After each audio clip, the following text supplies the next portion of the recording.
എല്ലാവർക്കും എൻ്റെ വക സന്തോഷമായി ഈദ് മുബാറക്ക് നേരുന്നു. ഇതാണ് നമ്മളുടെ ഉച്ചഭക്ഷണം എന്ന് പറയുന്നത്. എല്ലാവരും ഈദ് മുബാറക്കിന്റെ ഭാഗമായി അടിപൊളി ഫുഡൊക്കെ കഴിച്ച് സന്തോഷമായിട്ടിരിക്കുന്നെന്ന് പ്രതീക്ഷിക്കുന്നു. അങ്ങനെ ഫുഡിംഗ് ഒക്കെ കഴിഞ്ഞ് നേണ്ട റെഡി ആയിട്ട് എങ്ങോട്ടാണ് ഈ യാത്ര എന്ന് ചോദിച്ചു കഴിഞ്ഞാൽ ഒരു സർപ്രൈസ് യാത്രയാണ്. നമ്മളുടെ ടോണു ഇന്നലെ വീട്ടിലുണ്ടായിരുന്നു. എന്നെ ഡ്രോപ്പ് ചെയ്യാനായിട്ടാണ് ടോണു വന്നത്. അതുകൊണ്ട് തന്നെ ഇഫ്താർ സ്പെഷ്യൽ ഫുഡിംഗ് ഒക്കെ കഴിഞ്ഞ് ഇന്നലെ ഞങ്ങൾ അടിച്ചു പൊളിച്ചിരുന്നു. അങ്ങനെ അമ്മയോട് ഒരു ബൈ ബൈ ഒക്കെ പറഞ്ഞ് നേരെ പോകുന്നത് തിരുവനന്തപുരം ഇന്റർനാഷണൽ എയർപോർട്ടിലേക്കാണ്.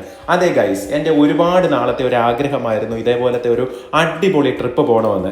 എവിടാണെന്ന് ചോദിച്ചു കഴിഞ്ഞാൽ ഹബീബിയെ കാണാനായിട്ടാണ് പോകുന്നത്. അതായത് ദുബായിലേക്ക് പോകുന്നു.